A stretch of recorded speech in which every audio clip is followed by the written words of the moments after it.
Shalom, perkenalkan nama saya Deli Natalia Novitasari, NIRIM 102021838, Prodi Pendidikan Agama Kristen.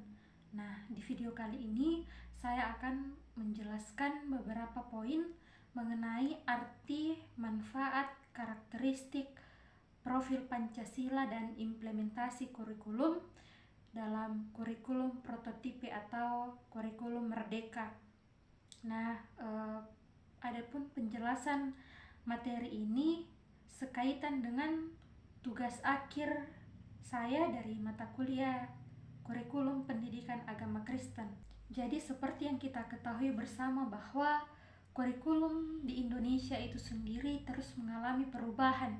Nah, perubahan itu seringkali didasarkan pada perkembangan zaman yang terus berubah. Jadi seiring dengan perkembangan zaman, perubahan zaman, kemudian kurikulum pun juga terus mengalami perubahan. Nah,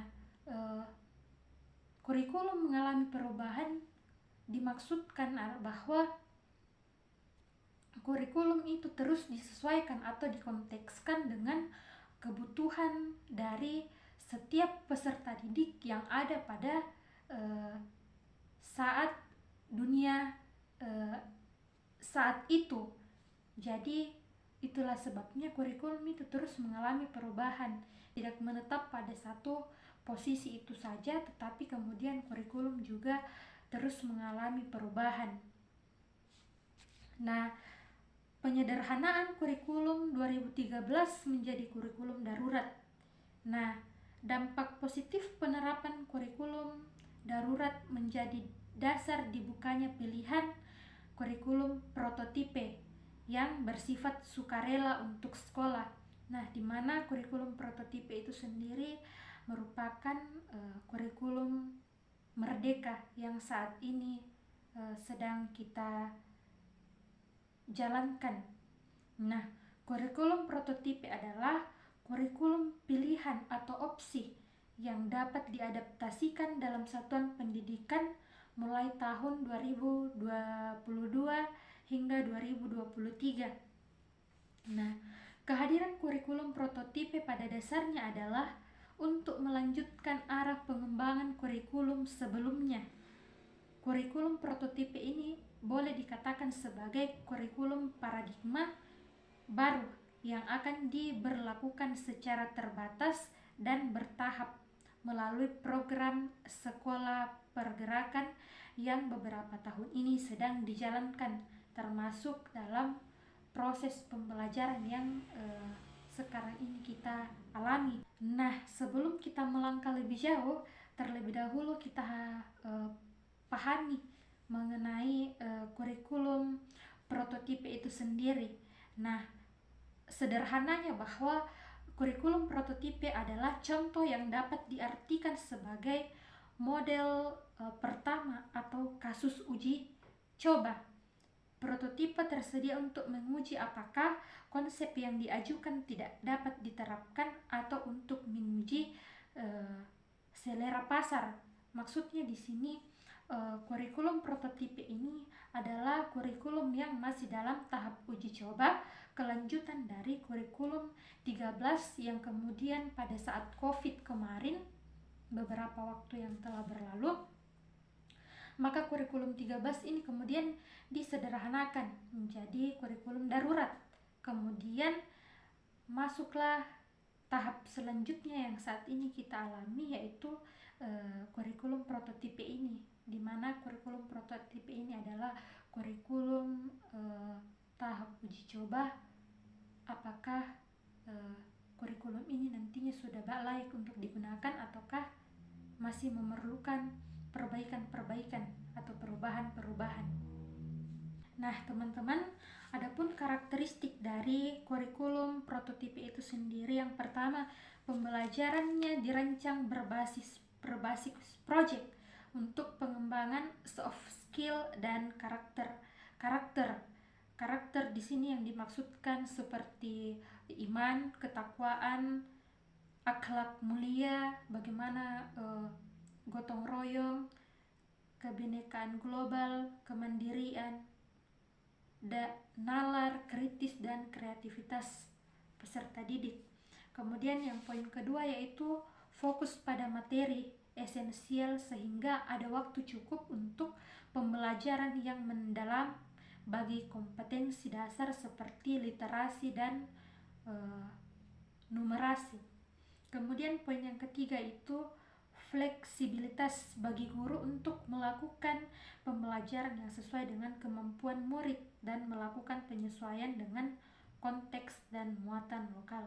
Berangkat dari karakteristik yang tadi saya sudah jelaskan di depan teman-teman, kemudian muncullah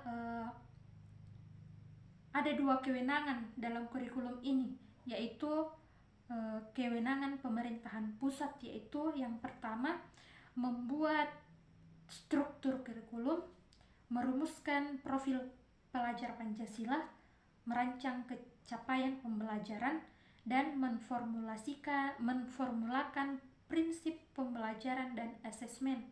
Untuk mencapai tujuan di atas, maka kurikulum harus berfokuskan pada profil-profil Pancasila untuk mewujudkan pelajar Pancasila yang meliputi 6 hal, yaitu yang pertama beriman dan bertakwa kepada Tuhan Yang Maha Esa yang diwujudkan dalam akhlak mulia. Bagaimana kemudian pada setiap diri peserta didik itu ditanamkan mengenai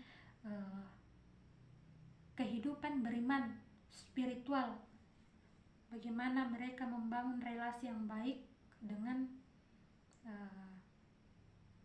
agama yang mereka anut tanpa meninggalkan toleransi-toleransi yang baik terhadap agama-agama yang lain yang ada. Kemudian berkebinekaan global, artinya menjadikan pelajar Indonesia yang mengenal dan menghargai budaya, dapat berkomunikasi dan berinteraksi antara budaya yang satu dengan budaya yang lain, bertanggung jawab dan juga mementingkan atau menjunjung tinggi persatuan.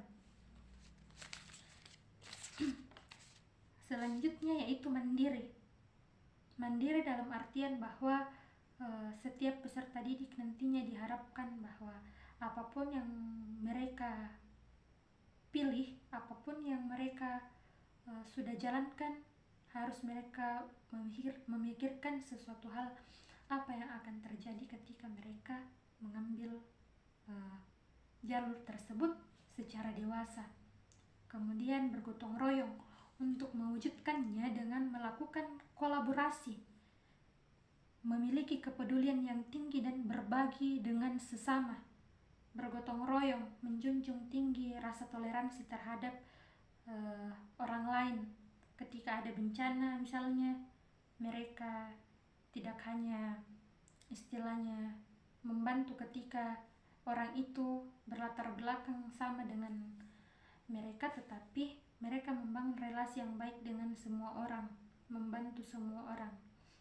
Kemudian bernalar kritis, di mana pelajar Indonesia perlu memperoleh dan memproses informasi serta gagasan dengan baik, lalu menganalisa dan mengevaluasinya, kemudian merefleksikan pemikiran dan proses berpikirnya.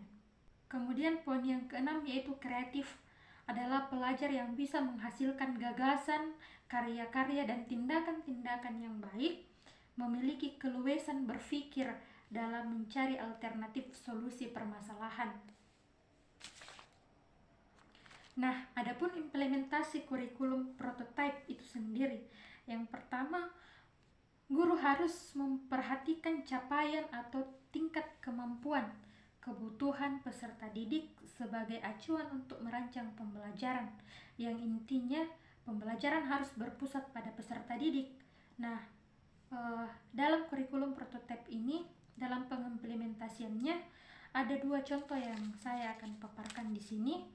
Yang pertama, teaching at the level, di mana pengajaran dengan menggunakan pendekatan ini adalah mengatur peserta didik tidak terikat pada tingkatan kelas, namun dikelompokkan berdasarkan fase perkembangan ataupun sesuai dengan tingkat kemampuan peserta didik yang sama.